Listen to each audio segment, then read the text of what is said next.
आपको हमने लौह युग और भारत में आर्य के बारे में बताया था कि भारत में आर्य का आगमन कैसे हुआ या आर्य लगभग कहाँ के मूल निवासी माने गए हैं। आज हम आपको बताएंगे वैदिक कालीन संस्कृत। चूँकि आर्य सभ्यता को दो संस्कृतियों में बांटा गया है, मुख्य रूप से उसको वैदिक संस्कृत कहते हैं, लेकिन इसमें भी इसके दो जो पार्ट हैं वो ऋग्वैदिक संस्कृत और उत्तर वैदिक संस्कृत है। तो वैदिक कालीन संस्कृत इसके अंतर्गत आज हम आपको बताएंगे कि उस समय का सामाजिक या आर्थिक जीवन या वैदिक संस्कृति क्या थी। तो वैदिक संस्कृत में जो हमने बताया कि इसके दो पार्ट हैं। तो जो पहला पार्ट है ऋग्वैदिक, तो हम पहले आज आपको ऋग्वैदिक संस्कृत के बारे में बताएंगे या ऋग्वैदिक काल क्या था। जैसा कि नाम से ही स्पष्ट है कि ऋग्वैदिक काल अर्थात इस काल में ऋग्वेद को लिखा गया था, इसलिए इसको ऋग्वैदिक काल कहते हैं। और ऋग्वेद से हमें पर्याप्त जानकारी मिलती है। ऋग्वेद भारत के जो 4 वेद हैं में उसका सबसे पहला स्थान है, अर्थात वो सबसे प्राचीन वेद है। तो ऋग्वेद एक संहिता है और इसमें 10 मंडल हैं। ऋग्वेद सबसे पहला वेद है, इसमें 10 मंडल हैं। हमने बताया कि एक संहिता है, इसमें 2 से जो 7 मंडल है, 2 से 7 मंडल ये प्राचीन मंडल है। सबसे पहले या सबसे पुराने मंडल हैं जो 2 से 7 हैं। इसमें 3 पाठ मिलते हैं। साकल पहला है, इसके 3 पार्ट हैं या 3 पाठ मिलते हैं। साकल, बालखिल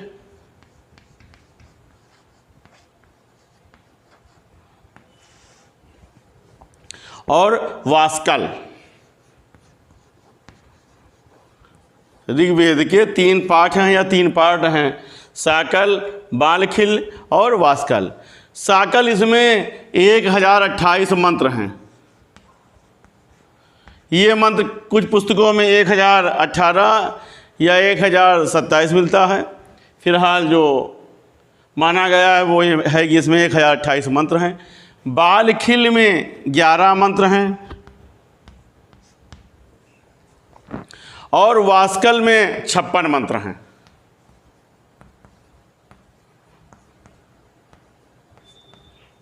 तो ये इसके 3 पार्ट हुए हैं।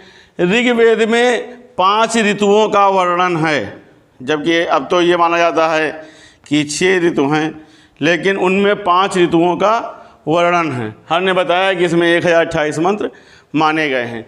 सामान्य रूप से ऋग्वेद को ईसा से 1500 से 1000 वर्ष पहले का मानते हैं कि इस अवधि के दौरान ऋग्वेद की रचना हुई थी। ऋग्वेद में जो आर्य शब्द आया है वो 44 बार आया है। पंजाब और दिल्ली के आसपास के क्षेत्र का प्रभाव ऋग्वेद में ज़्यादा मिलता है। पंजाब और दिल्ली का क्षेत्र है, उसके संस्कृतियों का ज़्यादा प्रभाव ऋग्वेद में प्राप्त होता है।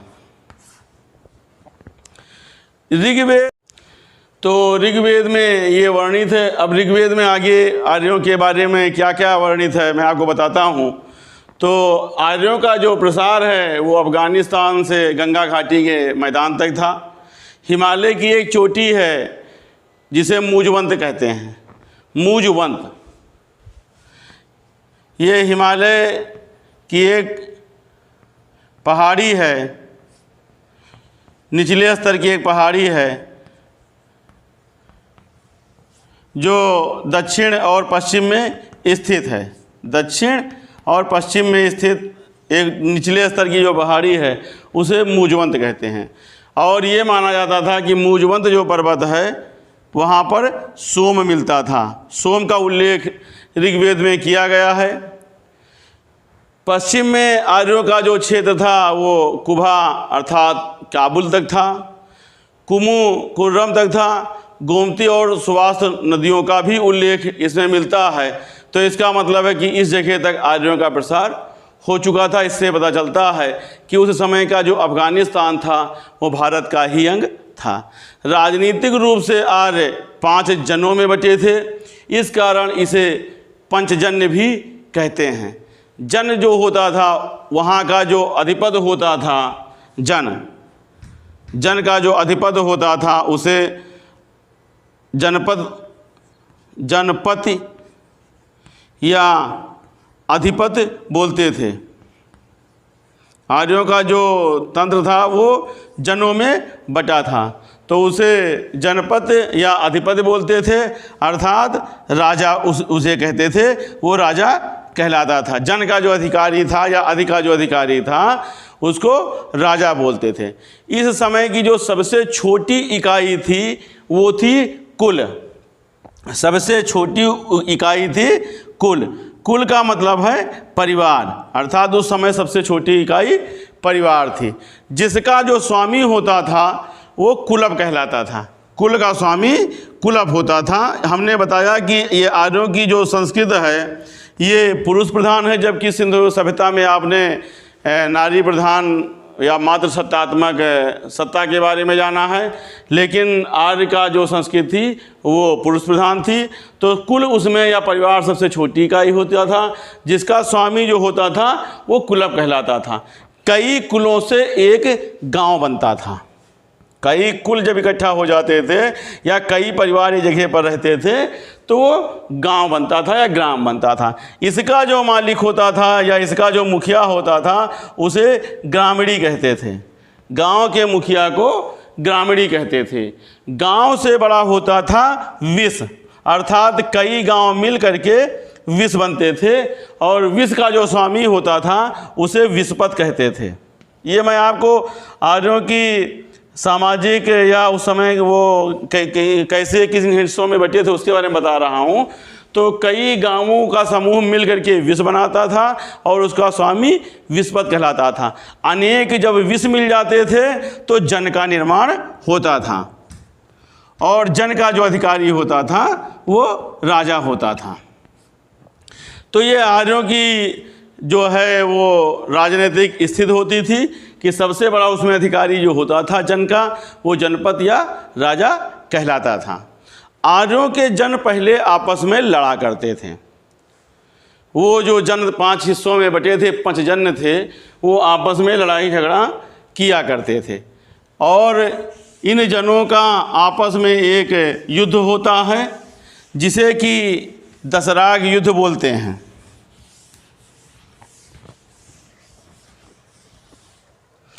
तो जो ऋग्वेद में सबसे पहले युद्ध का जिक्र है वो दशराग युद्ध के नाम से है, अर्थात 10 राजाओं का एक युद्ध होता है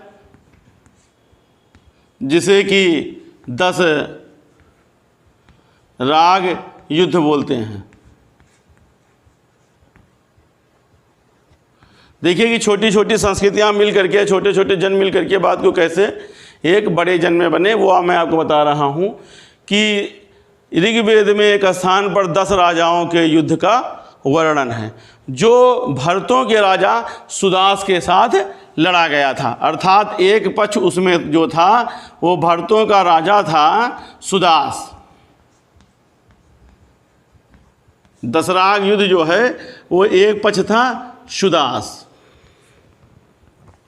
और जो जिसका पुरोहित ये माना जाता है कि इनके पुरोहित जो है वो वशिष्ठ ऋषि थे या वशिष्ठ मुनि थे, वशिष्ठ। दूसरा जो पक्ष था वो 10 राजाओं का पक्ष था जिसके पुरोहित विश्वामित्र थे। ये 10 राजाओं का एक पक्ष था, इसके जो है पुरोहित विश्वामित्र थे।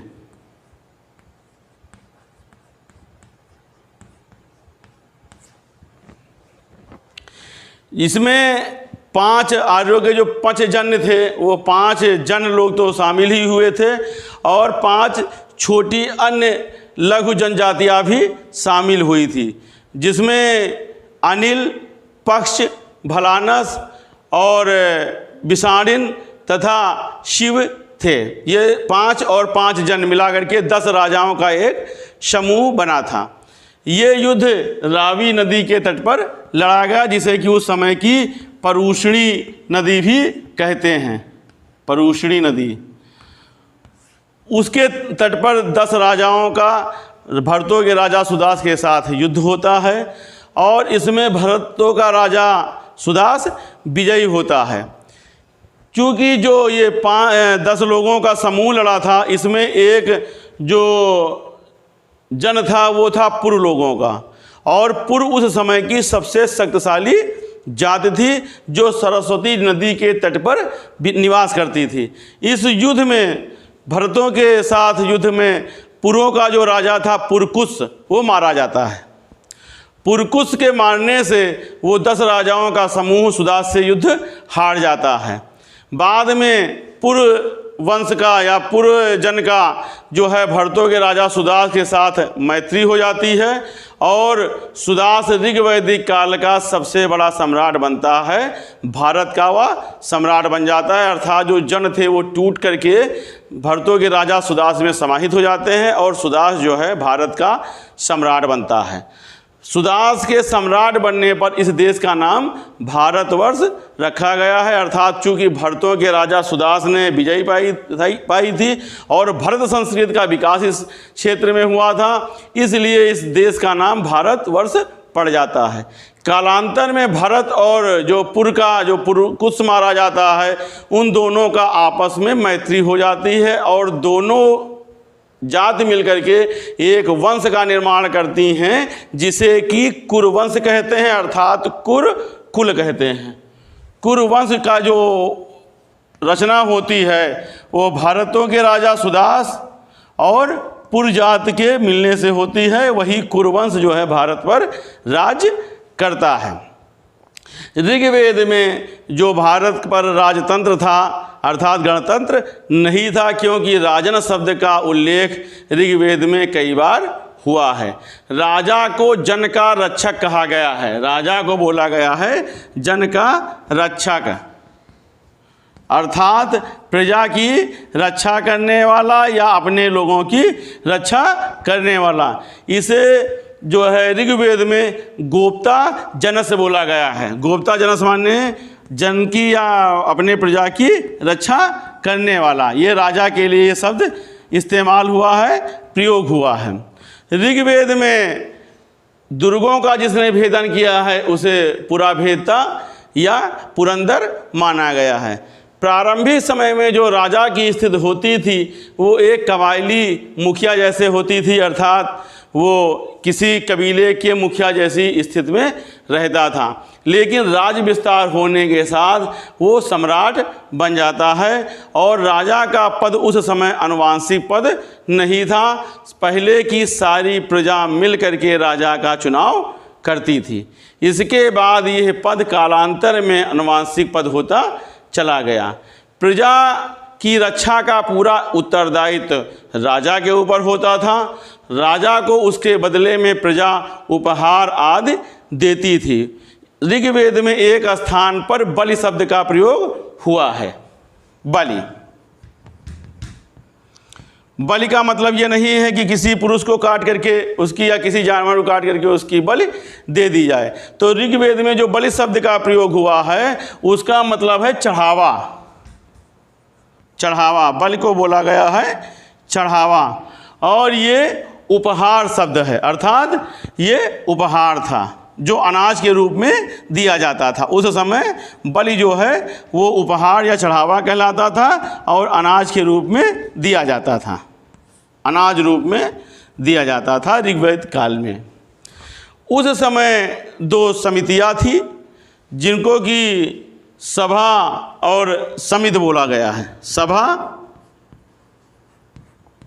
और समिति, ये 2 ऐसी व्यवस्थाएं थी या ऐसी समितियां थी जो राजा के निरंकुश सत्ता पर अपना नियंत्रण रखती थी। सभा में उस समय का जो कुलीन वर्ग का लोग होते थे, कुलीन वर्ग के लोग और वृद्ध लोग शामिल होते थे। इसमें उच्च कुल के लोग और वृद्ध लोग शामिल होते थे। समिति में जन सामान्य या हर घर का एक मुखिया शामिल होता था। जन सामान्य या मान लीजिए कि सभी कुलप, जो मतलब कुल का मुखिया अर्थात कुलप लोग शामिल होते थे। तो उस समय 2 इकाई थी, सभा और समिति। ये राजा के ऊपर नियंत्रण रखती थी। सभा जो है उच्च कुल के व्यक्तियों का एक समूह होता था, जबकि समिति जनसाधारण की सभा होती थी। इसमें सभी परिवार के मुखिया भाग लेते थे। राजा के अभिषेक के समय, चूंकि उस समय राजतंत्र जरूर था, लेकिन वो गणतंत्र रूपी राजतंत्र था, अर्थात प्रजा के हाथ से ही राजा का चुनाव होता था। तो राजा के अभिषेक के समय सभा और समिति की अनुमति आवश्यक होती थी, सहमति आवश्यक होती थी। अथर्ववेद में सभा और समिति को ब्रह्मा की या प्रजापति की 2 कन्याओं के रूप में स्वीकार किया गया है। आप ये नोट कर लीजिए कि सभा और समिति को प्रजापति की 2 कन्याएं कहा गया है। प्रजापति की कन्याएं, ये अथर्ववेद में कहा गया है। ये प्रश्न आ सकता है अथर्ववेद में।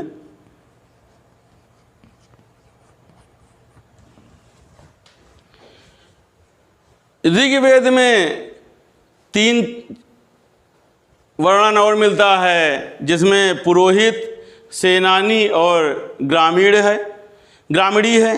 पुरोहित का काम था उस समय के धार्मिक अनुष्ठानों को चलाना या यज्ञ आदि की क्रियाओं को संपन्न करना। तो ये मान सकते हैं कि उस समय का जो है वो जात या वर्ण व्यवस्था जो थी, वो पहला वर्ण उसमें था पुरोहित।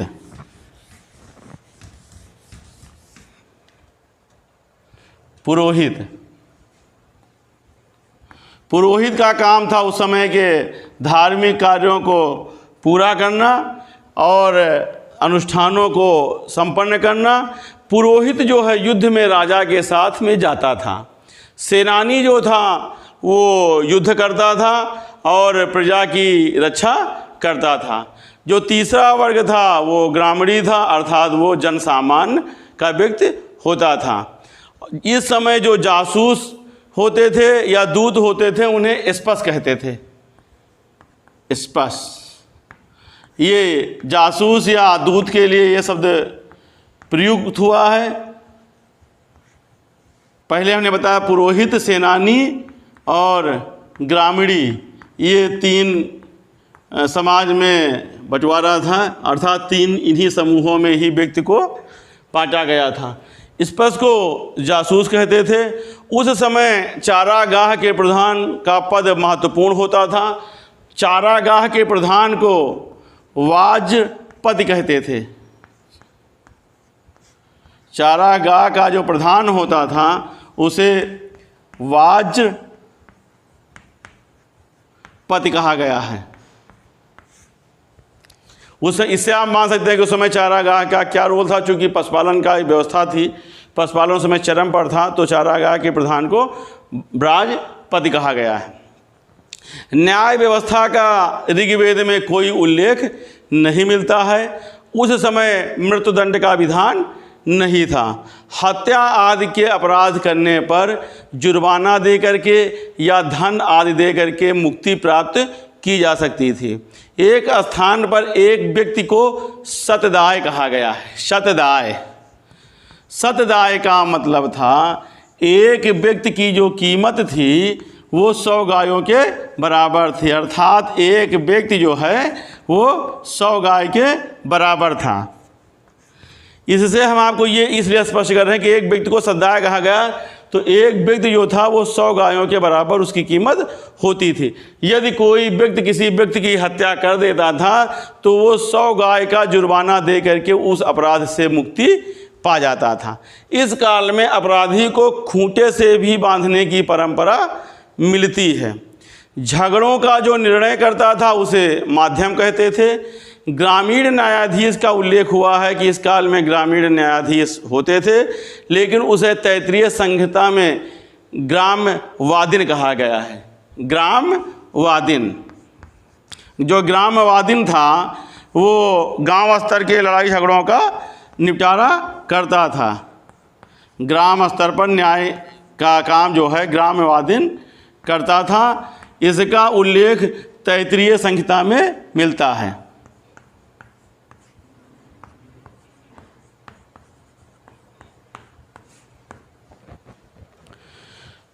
हमने आपको बताया कि इस समय गाय की कीमत के बराबर दंड दिया जाता था, जुर्माना दिया जाता था। लेकिन यदि कोई व्यक्ति जुर्माना देने में असमर्थ होता था तो उसे वैरदेय कहते थे।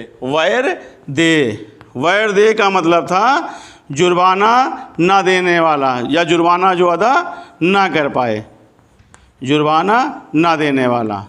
अब अगर वो जुर्माना नहीं दे पाता था तो उसके साथ में न्याय कैसे किया जा सकता था? तो इसके लिए ये था कि उसको फिर उस परिवार के प्रति छोड़ दिया जाता था जो कि वादी होता था। अर्थात वादी उससे जैसा चाहे प्रतिवादी के साथ में, चूँकि वो जुर्माना नहीं दे पा रहा है तो उसके साथ जैसा चाहे उस शत्रुता का बदला वो ऐसे ले सकता था। अर्थात अगर किसी ने हत्या किया है और 100 गाय का जुर्माना वो नहीं दे पा रहा है तो वादी अगर चाहे तो उस प्रतिवादी की हत्या कर सकता था। उस काल में पुलिसकर्मियों का भी उल्लेख मिला है। पुलिसकर्मियों को उग्र कहा गया है। उग्र या जीगर्भ,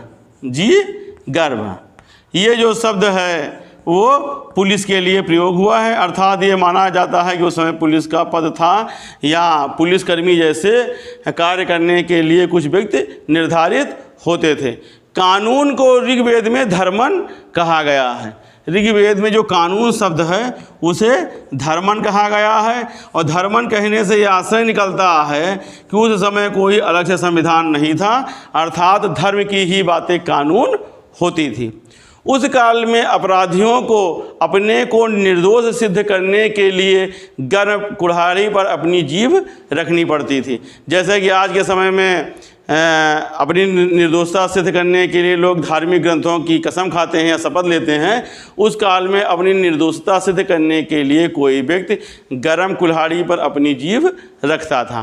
तो ये आर्यों का ऋग्वेद में क्या क्या वर्णन है उसके बारे में मैंने बताया है। अब मैं आपको ऋग्वैदिक काल की सामाजिक स्थिति के बारे में बताऊंगा कि उस समय की सामाजिक स्थितियां कैसी थी। सामाजिक स्थिति,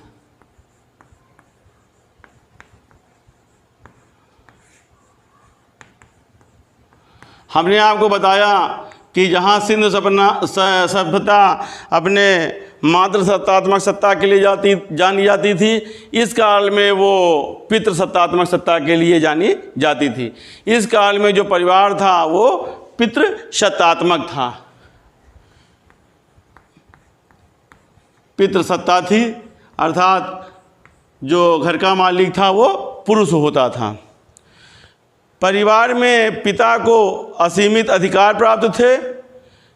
परिवार में जो पिता था वो अपने परिवार के सदस्यों को कठोर से कठोर दंड दे जा सकता था।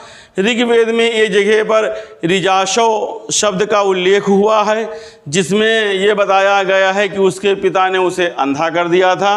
अर्थात पिता ने अपने उस पुत्र को दंड दिया था, किसी अपराध के लिए उसने अपने पुत्र को अंधा बना दिया था। इससे आप ये समझ सकते हैं कि उस काल में पिता को कितने अधिकार प्राप्त थे। वरुण सूक्त के सुनाशेष में एक आख्यान मिलता है जिसमें यह बताया गया है कि पिता अपने पुत्र का विक्रय कर सकता था, उसे बेच सकता था। विवाह सूक्त में ये दिखाया गया है कि जो नवविवाहिता वधू थी वो अपने पति के घर में सास ससुर नंद जेठ जेठानी के ऊपर अपना अधिकार रखती थी।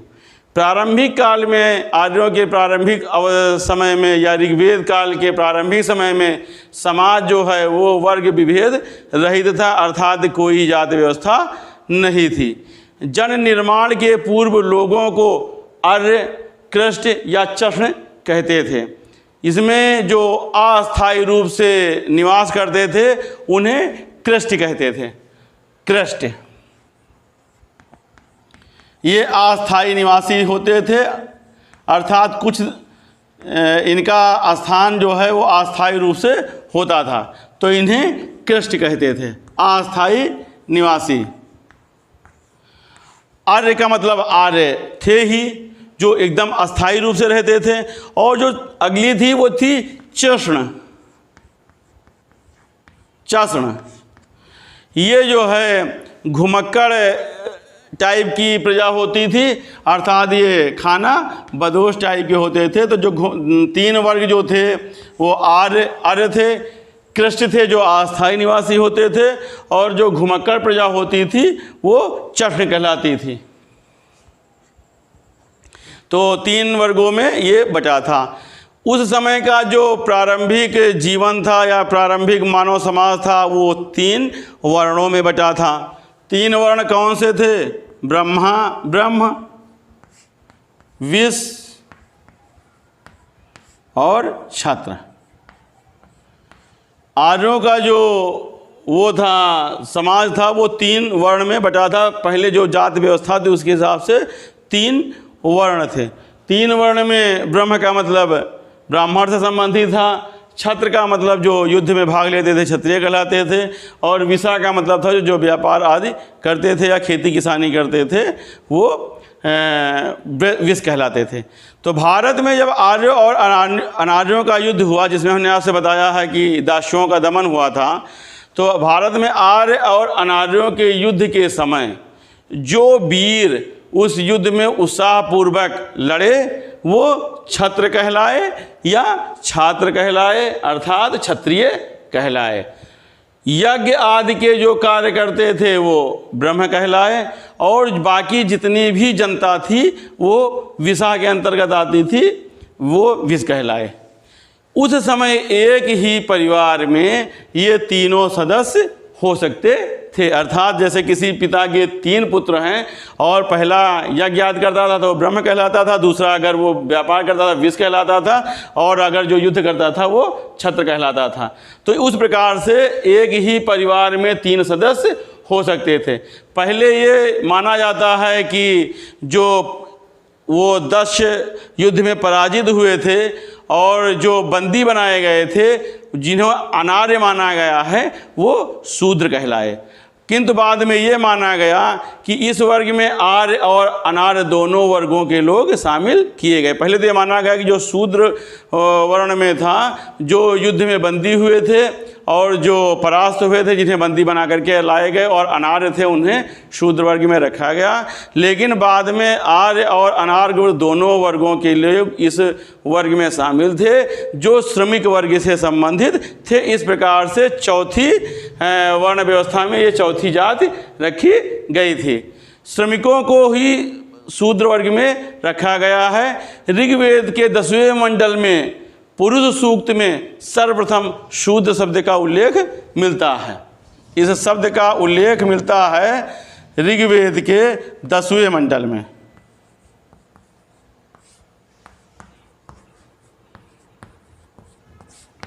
इस शब्द का उल्लेख मिलता है पुरुष सूक्त में।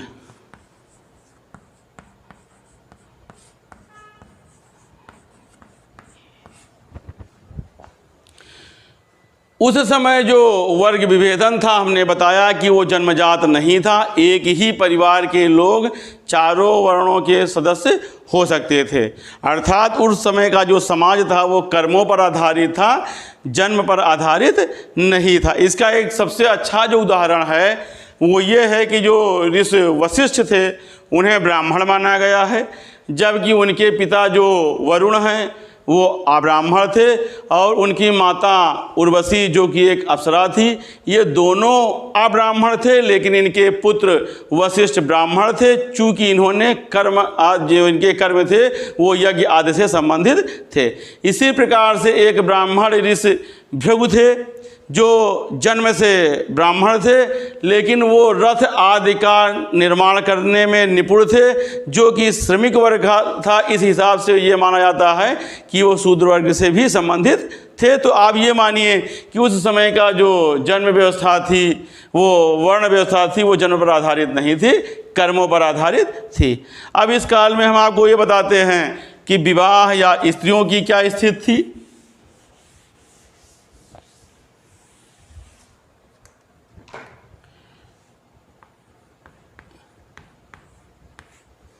नारी स्थित या स्त्री स्थित,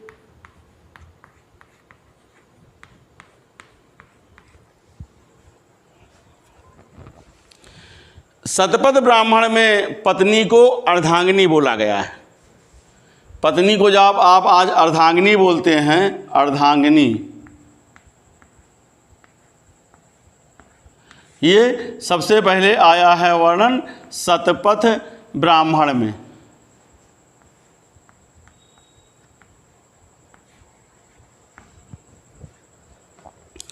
ऋग्वेद में पत्नी को जाएद स्तंभ बोला गया है। जाएद स्तंभ ये बोला गया है ऋग्वेद में। अब अर्धांगिनी तो आपको समझ में आ गया, लेकिन जाएद स्तंभ का मतलब क्या है? अर्थात पत्नी ही घर है, पत्नी ही घर है, ये ऋग्वेद में बोला गया है। ये आज भी लागू है कि आज भी पत्नी ही घर है।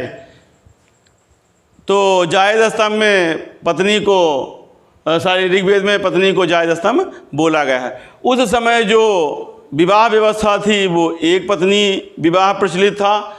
कन्या अपने विवाह के समय अपने मत को रख सकती थी। कन्या के समय जो विवाह में वस्त्र दिया जाता था उसे वहत कहते हैं। वहत, वहत का मतलब था आज का दहेज। कन्या के विवाह में दिया गया दान उपहार उस समय वहत कहलाता था। ऋग्वेद काल में बाल विवाह, सती प्रथा, विधवा विवाह का कोई प्रचलन नहीं था, कोई उल्लेख नहीं मिलता है। राजनीति में भाग लेने का अधिकार और संपत्ति में बंटवारे का अधिकार महिलाओं को प्राप्त नहीं था। भोजन और वस्त्र आदि का उस समय जो प्रयोग होता था उसमें भोजन को मीठा बनाने के लिए मधु का इस्तेमाल होता था, अर्थात कोई शर्करा या गुड़ या किसी अन्य मिठाई का इस्तेमाल नहीं होता था। तो भोजन को मीठा बनाने के लिए मधु, मधु का मतलब शहद है, अर्थात उस समय कोई गन्ना का या गुड़ के लिए कोई कोल्हू या चीनी फैक्ट्री नहीं थी। तो उस समय कोई अगर खाना या कुछ ऐसा मीठा भोज्य पदार्थ बनता था तो उसके लिए मधु या शहद का इस्तेमाल होता था। घी को पका करके उस समय मालपुआ बनता था, जिसे कि अपूप घृतवत बोलते थे, अर्थात मालपुआ के बारे में उस समय ये मालपुआ बनता था। मालपुआ का उन लोगों को बनाने की विधि की जानकारी थी। गाय को उस काल में अधन्या बोलते थे, गाय को अधन्या बोलते थे, अर्थात ना वध करने वाली या ना मारने वाली वस्तु, मारने योग्य नहीं। गाय अधन्या कहलाती थी, मारने योग्य नहीं। गाय उस समय विनिमय का एक साधन थी। गाय के बदले में कोई वस्तु खरीदी और बेची जा सकती थी। उस समय का जो मुख्य पेय था वो दो था। आज जैसे कोल्ड ड्रिंक और अन्य वस्तुएं नहीं मिलती थी, तो उस समय का जो पेय था, पदार्थ, वो दो था। एक था सोम और एक था सुरा, अर्थात दो प्रकार के ही पेय समाज में प्रचलित थे। सोम जो है वो अपनी मादकता के लिए प्रसिद्ध था और मूजवंत पर्वत से मिलता था। मूजवंत पर्वत हमने बताया कि कश्मीर के दक्षिण पश्चिम की एक निचली पहाड़ी है, उसे मूजवंत पर्वत बोलते हैं। ऋग्वेद के 9वें मंडल में सोम की स्तुति मिलती है। सोम का जो पहला जिक्र आया है ये आप नोट कर सकते हैं, ऋग्वेद के 9वें मंडल में आया है सोम का, जो कि मूजवंत पर्वत मिलता था। मूजवंत पर्वत जो है कश्मीर के पास एक पहाड़ी है जो दक्षिण पश्चिम भाग में है, निचली पहाड़ी है। कर्ण ऋषि ने सोम रस को अमृत माना है। उनका कहना था कि ये अमृत है। सोम रस के बारे में एक उस समय का उल्लेख मिलता है, अपाम सोमा ममतः, अपाम सोमम मृतः अभूमा गम ज्योतिविदाम देवान, अर्थात सोम अमृत है और देवताओं का पेय पदार्थ है। इसी प्रकार से उस काल में जो सुरा था उसे त्याज्य बोला गया है, इसे लड़ाई झगड़े का कारण माना गया है। ऋग्वेद में इसे पितासो युद्धांते दुर्मदासो सुरायाम कहा गया है, अर्थात सुरा पीना लड़ाई झगड़े का कारण है। आर्यों के उस समय के जो वस्त्र थे वो चर्म या चमड़े के या जानवरों की खाल के बने होते थे, सूत के बने होते थे और ऊन के बने होते थे। उस समय जो ऊन प्राप्त होता था वो भेड़ों से प्राप्त होता था और गांधार की भेड़ें प्रसिद्ध थी। गांधार की भेड़ें प्रसिद्ध थी, गांधार के भेड़ों से ही ऊन बनाया जाता था। उस समय जो कपड़ा पहना जाता था वो 3 तरह का पहना जाता था। वस्त्र 3 प्रकार के होते थे। पहला होता था निवी। निवी ये कमर के नीचे पहना जाता था।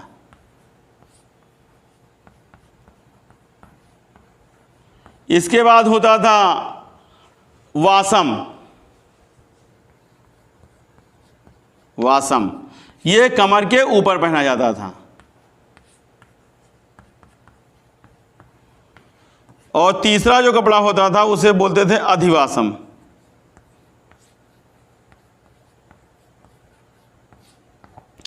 ये जो है कमर के ऊपर जो कपड़ा पहना जाता था उसके ऊपर एक चादर या ओढ़नी डालते थे, उसे अधिवासम बोलते थे। चादर या ओढ़नी।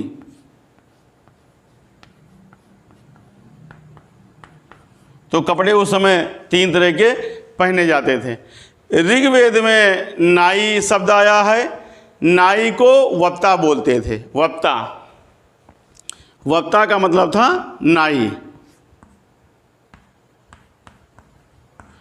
ऋग्वेद काल में मनोरंजन का जो साधन था वो नृत्य, संगीत, कला, रथ दौड़, पासा, घोड़दौड़, धूत कीड़ा आदि ये उस समय के मनोरंजन के साधन थे।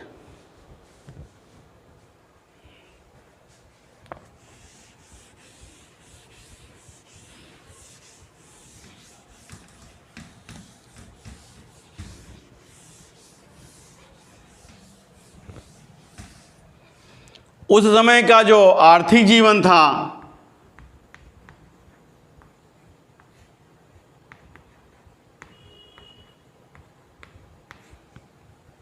ऋग्वेद काल का, तो हमने आपको बताया कि जो आर्य संस्कृति थी वो मूलतः ग्रामीण संस्कृति थी। इस काल में पशुपालन और कृषि मुख्य आधार था। इस काल में पशुपालन और कृषि यही 2 कर्म होते थे ज़्यादा, पशुपालन और कृषि। कृषि योग्य भूमि को उर्वरा बोला जाता था। कृषि योग्य भूमि को उर्वरा बोला जाता था या क्षेत्र बोला जाता था। इसे क्षेत्र भी कहते थे या उर्वरा कहते थे।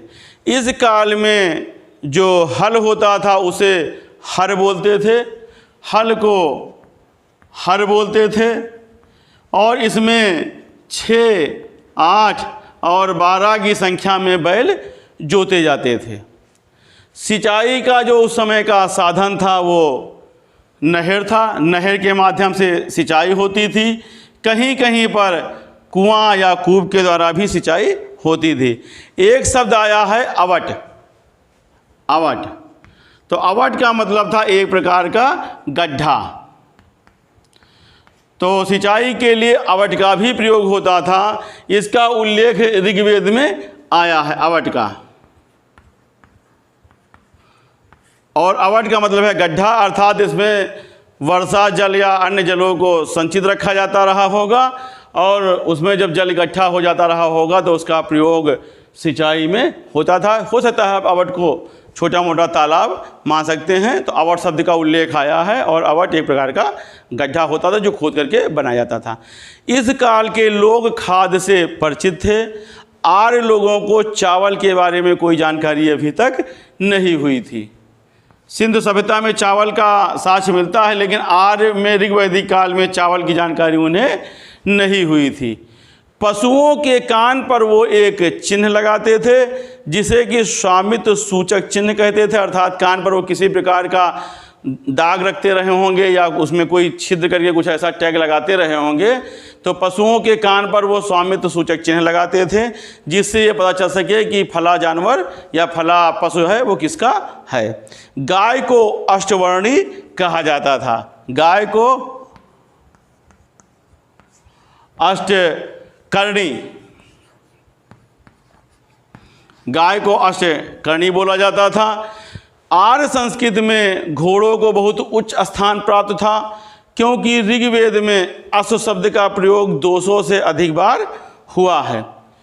आर्य के पशुपालन और कृषि मुख्य आधार थे, लेकिन इसका एक मतलब ये नहीं है कि आर्य व्यापार नहीं करते थे, जरूर है कि वो कुछ सीमित स्तर पर जरूर होता था। तो आर्य जो है वो व्यापार के प्रति उदासीन नहीं थे। पणी वर्ग इसमें व्यापार करता था, अर्थात जो व्यापारी था उसे पणी बोलते थे, पणी। तो पणी वर्ग व्यापार करता था। इस काल में अधिक ब्याज पर लोन देने की परंपरा पाई जाती थी, अर्थात लोग मूलधन दे करके उस पर अधिक ब्याज लेते थे और उससे वो ब्याज प्राप्त करते थे, जिसे कि आज की भाषा में सूदखोर बोलते हैं कि सूद ले करके पैसा जो देता है सूदखोर बोलते हैं। तो उस काल में भी सूदखोर होते थे जो अधिक ब्याज पर पैसा बांटते थे और पैसा वसूलते थे, उन्हें सूदखोर बोलते थे, लेकिन उस समय उसको वेकनाट बोलते थे। सूदखोर के लिए उस काल में वेकनाट शब्द का प्रयोग होता था। व्यापार जो था उस समय का अदला बदली पर आधारित था। व्यापार जो है अदला बदली पर होता था, अर्थात किसी सामान के बदले में कोई सामान खरीदा या बेचा जाता था। अदला बदली की थे मतलब पैसा दे करके सामान खरीदने का उल्लेख कम मिलता है। विनिमय के रूप में एक स्थान पर निष्क शब्द का प्रयोग हुआ है, निष्क। लेकिन निष्क को ये माना गया है कि ये कोई मुद्रा नहीं है, ये हार जैसा कोई सोने का आभूषण है, हार जैसा इसे सोने का आभूषण माना गया है और इसका प्रयोग होता था। तो इसका मतलब था कि वही अदला बदली के सिद्धांत पर ही सामान खरीदा या बेचा जाता था, अर्थात लोग निष्क देते रहे होंगे, हार जैसा कोई आभूषण था और उससे सामान खरीदते रहे होंगे, लेकिन ये सिक्का नहीं था। बाद में काफ़ी समय बाद में एक सिक्के का प्रयोग पाया गया है जिसे कि शतमान बोला गया है। शतमान नामक सिक्के का प्रयोग पाया गया है, अर्थात पुस्तकों में वर्णित है कि शतमान जो है उस काल में सिक्के के रूप में प्रयोग होता था। इस काल में समुद्र का उल्लेख पाया गया है। ऋग्वेद में समुद्र शब्द आया है, ऋग्वेद में समुद्र शब्द आया, सबसे पहले समुद्र शब्द का उल्लेख हुआ है तो वो ऋग्वेद में हुआ है। समुद्र का अर्थ मतलब था विशाल जल का भंडार, अर्थात विशाल जल का समूह, उसे समुद्र बोलते थे, जो कि ऋग्वेद में आया है। इस काल में बढ़ई को तछा बोलते थे, बढ़ई को जो बोलते थे वो तछा था, तछा शब्द बढ़ई के लिए इस्तेमाल होता था। लोहार के लिए कर्मा शब्द इस्तेमाल होता था, जुलाहा के लिए वाय शब्द इस्तेमाल होता था और चौथा आता है पत्थर कट्टा, पत्थर कट्टा। इसके लिए उपल तक्षण शब्द पाया गया है। तो बढ़ई को उस समय कर्मा बोलते थे, लोहार को बढ़ई को तछा बोलते थे, लोहार को कर्मा बोलते थे, जुलाहे को वाय बोलते थे, पत्थर कट्टा को उपल तक्षण बोलते थे। समाज में उस समय बढ़ई को बहुत ही प्रतिष्ठित स्थान प्राप्त था, अर्थात बढ़ई का काम करने वाले को सम्मान की नज़र से देखा जाता था, उसके समाज में काफ़ी प्रतिष्ठा थी। उस समय रंगीन ऊनी वस्त्र भी बनाए जाते थे, रंगीन ऊनी वस्त्र,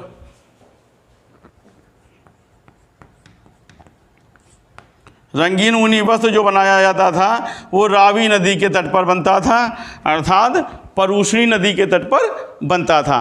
तो ये आर्यों का उस समय का आर्थिक जीवन था, जिसे कि हम आपको बताए हैं। अब इसके बाद हम आपको बताते हैं कि उस समय का धार्मिक जीवन कैसा था, आर्यों के काल में धर्म का क्या स्थान था या धर्म कैसा था, उसके बारे में हम आपको बताते हैं। धार्मिक जीवन के बारे में।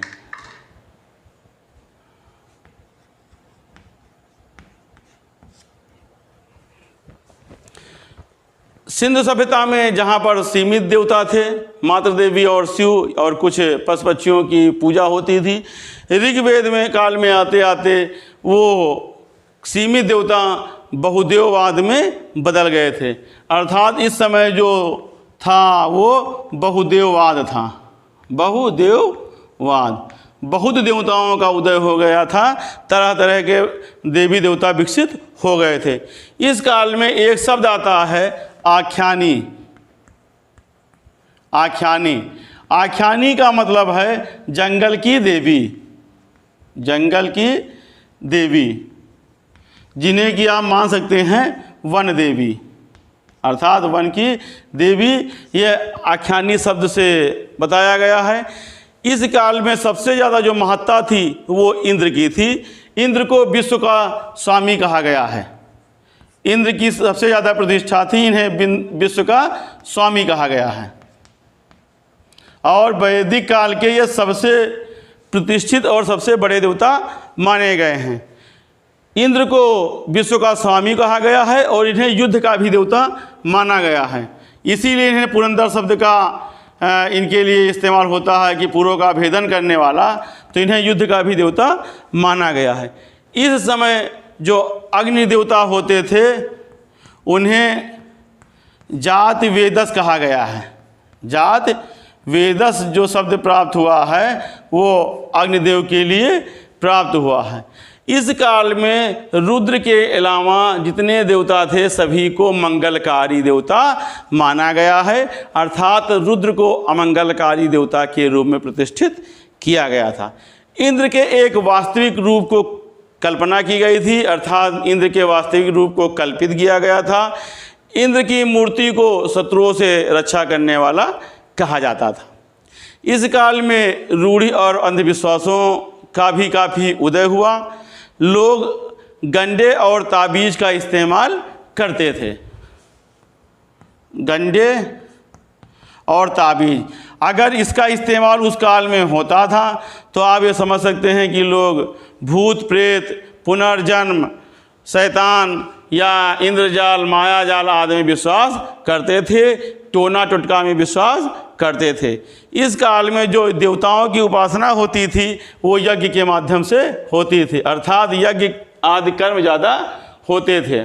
ऋग्वेद में धर्म को ही विधि माना गया था, कानून माना गया था, अर्थात जो धर्म ने कहा है उससे पृथक अगर हम जाते हैं तो वो कानून का उल्लंघन होता है, तो धर्म को ही कानून माना गया है। धर्म के अतिरिक्त एक शब्द आया है यहाँ पर ऋत। ऋत, तो ऋत का मतलब होता था कि ये विश्व की नैतिक और भौतिक व्यवस्था से संबंधित था। ऋत को देवताओं से जोड़ा गया था, इसे देवताओं से जोड़ा गया था, इसे विश्व की नैतिक और भौतिक व्यवस्था माना गया था, जिसका अर्थ है कि सत्य और अविनाशी सत्ता।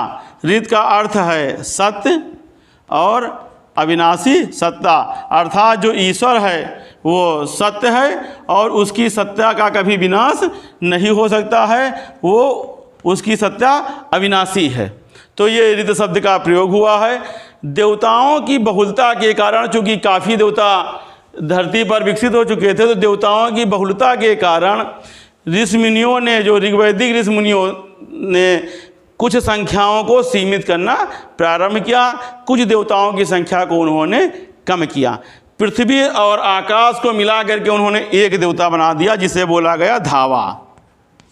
धावा का मतलब है पृथ्वी और आकाश।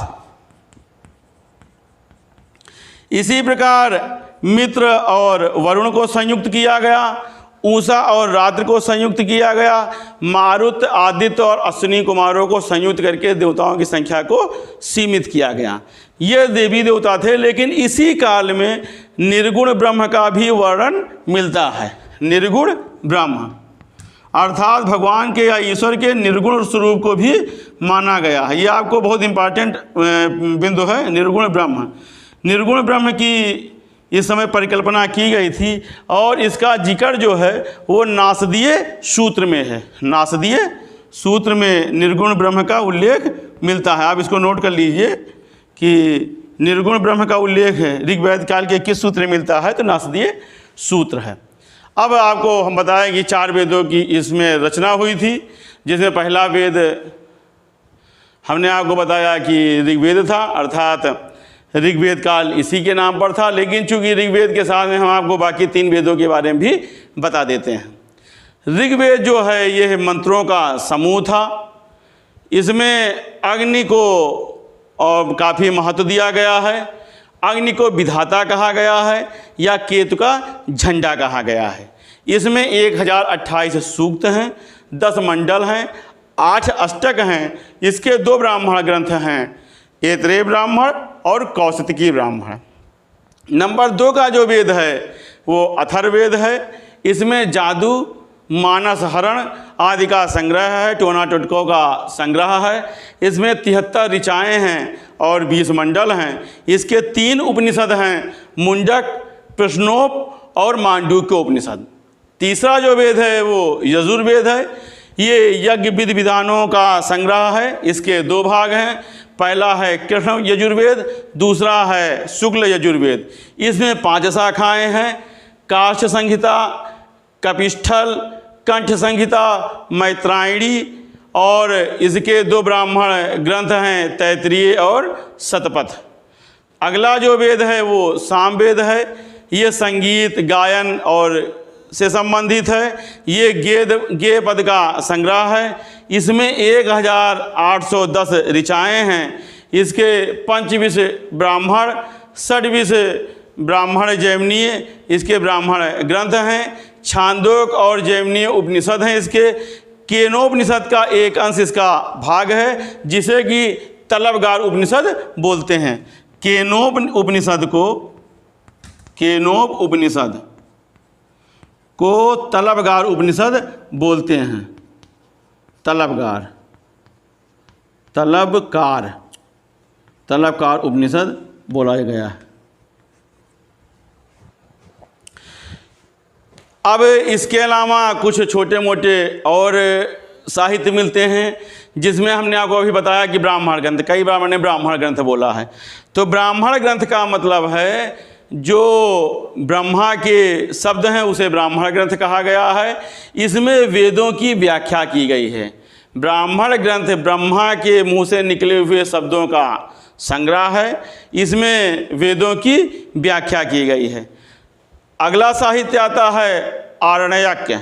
आरण्यक का मतलब आरण्य मैंने बोला तो जंगल। तो जो ग्रंथ जंगल में बैठ करके जंगल के सुरम्य वातावरण में लिखे गए हैं उन्हें आरण्यक कहा गया है। और आरण्यक ये केवल जंगल में लिखने के कारण इन्हें आरण्यक नाम दिया गया है। तीसरा जो आता है उपनिषद आता है। उपनिषद का मतलब है उपनिषद, जो गुरु के समीप बैठ करके लिखे गए हैं वे उपनिषद कहलाए हैं। अर्थात उनको गुरु के समीप बैठ करके लिखा गया है तो वो उपनिषद, मतलब गुरु के समीप बैठे हुए जो रचनाएं हैं उन्हें उपनिषद बोला गया है। इसी प्रकार से आता है सूत्र। सूत्र का अर्थ ही है धागा। सूत्र का अर्थ धागा है, अर्थात किसी बड़े वाक्य को या किसी बड़ी व्याख्या को एक छोटे सूत्र में या एक छोटे वाक्य में बदल करके लिखना सूत्र कहलाता है। सूत्रों की रचना पाणिनि ने की है। सूत्र वैदिक साहित्य को छोटे वाक्यों में लिखकर बनाए गए हैं, इसलिए ये सूत्र कहलाए हैं। तो ये आपका ऋग्वैदिक काल था। अब आपको अगले वीडियो में मैं उत्तर वैदिक काल या वैदिक काल का जो दूसरा चरण है उसके बारे में बताऊंगा। धन्यवाद।